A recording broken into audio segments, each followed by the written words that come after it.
Düşün, düşün, çoktur işin. Değil mi? Bu sözü biliyorsunuz. Ve Merkür Retrosu başlıyor. Hem de nerede başlıyor? Yengeç'te Merkür Retrosu başlıyor. Bugün size anlatacağım konu Merkür'ün Yengeç modeli sizleri, bizleri nasıl etkiliyor? Doğum haritanızda Merkür'ünüz Yengeç'teyse, bir de Retro'daysa en çok etkilenecek olan sizsiniz. Evet, değerli arkadaşlar, değerli dostlar. Bugün sizlere Merkür Retrosu'nu, ama bu yengeçteki Merkür'ün ne anlama geldiğini, bizleri nasıl etkileyebileceğiyle ilgili bazı bilgiler anlatacağım. Astrolojide duygu, düşünce alanlarımızı anlatan Ay'dır genellikle. Ama zihinsel yapımızı anlatan, merak duygumuzu anlatan Merkür'dür. Bu yüzden de bir insana bir şeyi öğreten durum meraktır. Yani sen merak duygun ne kadar yoğunsa, hangi alana ilgi duyuyorsan o alanda bilgini, birikimini, irfanını genişletirsin. Merkür'ün ikizlerde ise okumayı, konuşmayı, diyalog kurmayı seversin. Merkür'ün Başak'ta ise doğru bilgiye ulaşmayı, bilgiyi sentezlemeyi seversin. Ama Merkür'ün Yengeç'te ise işte astrolojinin en başa bela Merkür'ü, Merkür Yengeç'tir arkadaşlar. Neden hocam? Neden öyle diyorsun? Benim Merkür'üm Yengeç'te ya da arkadaşımın Merkür'ü Yengeç'te. Evet, neden öyle söyleyeyim. Çünkü insanlar düşünürler. Duygularıyla düşünmesi gereken şeyi zihniyle çözmeye çalıştığında kendi içinde derin yolculuklara çıkarlar. Ve böyle insanların zihinleri hiç susmaz. Sürekli olarak çalışır. Sürekli olarak dizi film şeklinde senaryolar oluşur kafanızda. Pazara gidersin. Pazarda bir domates alacaksındır ve o domatesi alırken domatese değil de domatesi satan adama bakarsın. Dersin ki bunun çoluğu çocuğu var mıdır? Eve ekmek götürebiliyor mudur? Şöyle mi oluyordur? Karısı ona böyle mi davranıyordur? Başlar senaryolar. Bitmez. Yani Merkür Yengeç'te olan birisi eline bir kalem alsa günlük dizi film çıkar. İşte o dizi filmler, o bitmeyen beyninizdeki senaryolar en çok gelin, kaynana, görümce, anne, kayınvalide ekseninde döner de döner. Döner de döner. Ta ki sizi delirtinceye kadar, depresive edinceye kadar döner de döner. İşte Merkür Yengeç bundan dolayı beyninin içinde çokça çalışır ve kaygılıdır ve sürekli çözüm arar. Nerede arar bu çözümü? Duygusal zihinde arar. Hani derler ya, işte balık burcu duygusaldır, yengeç burcu duygusaldır, Merkür yengeçte duygusaldır, Merkür balıkta duygusaldır. İyi de ikisinin arasındaki fark ne? İşte ikisinin arasındaki en temel fark işte tam bu noktada. Enerji yengeçte içe döner ve burada sizi depresife eder. Peki bu depresife eden, bu bitmeyen hikayeler size ne yapar? Ne yapar biliyor musunuz? Sizi tüketir. Evet, tüketir.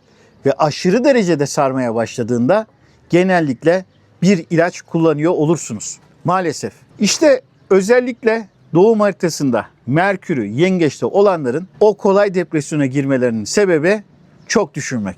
O yüzden de videonun başında ne dedim? Düşün, bir çoktur işin. Aynen öyle. Hani Nasrettin Hoca'nın bir hikayesi var. Hindi gibi düşünüyorsun derler adama. Neden? Nasrettin Hoca bir gün pazara gitmiş, orada bir papağan görmüş. Papağanın satıcısı çok para istemiş. Neden bu kadar çok para istiyor demişler. Demiş ki adam, hocam bu papağan demiş konuşuyor. Ondan sonra Nasrettin Hoca da gitmiş, hindiyi almış gelmiş eline. O da çok para istemiş. Demişler ki Nasrettin Hoca delirdin mi sen? Altı üstü bir hindi bu kadar para etmez ki bu demiş. Niye demiş? Senin papağanın ediyor ya demiş.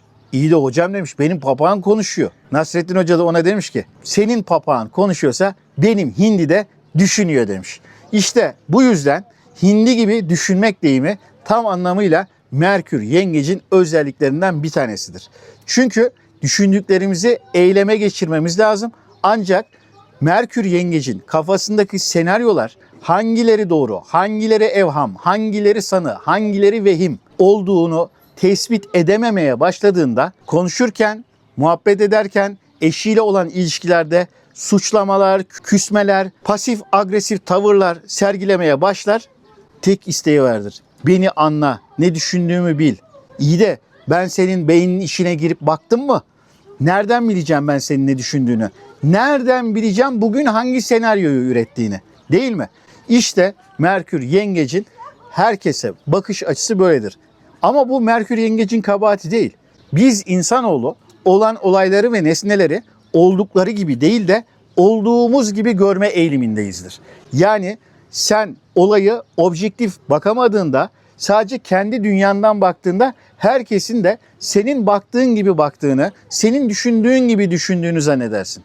Ondan sonra karşındaki insanın hareketleri ve davranışları sanki sana özel yapılıyormuş gibi gelir. Ve ondan sonra başlarsın evhamlanmaya. Sonra adam işten gelir, bir tavırlar, bir entrikalar, bir dolaplar yapmaya başlarsın. Ondan sonra adam buna anlam veremez. Ne yapıyor bu acaba diye düşünür. Ondan sonra Merkür Yengeç ne yapar? Bak taş gibi adam, beni anlamadı, duygusuz herif filan şeklinde kafasında tekrar kurmaya başlar. Ve ilişki gitgide yıpranır. Kişi kendini de tüketir, karşı taraftaki ilişkiyi de tüketir. Artık yeter demeye başlar. Evet, Merkür Yengecin özellikle böyle durumları vardır. Peki doğum haritasında Merkür'ün retroysa, bir de yengeçteyse ne yapacaksın? İşte böyle zamanlar senin için kurtuluş fırsatları, kurtuluş reçetelerinin olduğu dönemlerdir. Carl Gustav Jung biliyorsunuz psikoanalitin 3 kurucusundan bir tanesi ve onun eş zamanlama diye terim var. Biz ise bunu astrolojide transitler olarak ele alıyoruz. Yani gökyüzündeki geçiş dönemleri aslında bir takım zamanlamaları gösteriyor. Nasıl siz yazın bir bitki ekiyorsunuz, bir çiçek ekiyorsunuz, bu bitiyor ilkbaharda. İşte Ekim-Kasım geldiğinde kesiyorsunuz, biçiyorsunuz. O artık olgunlaşmış oluyor. İşte her şeyinde bir mevsim var. İşte Merkür retrosu olanlar yengeçte, onun bu mevsiminde.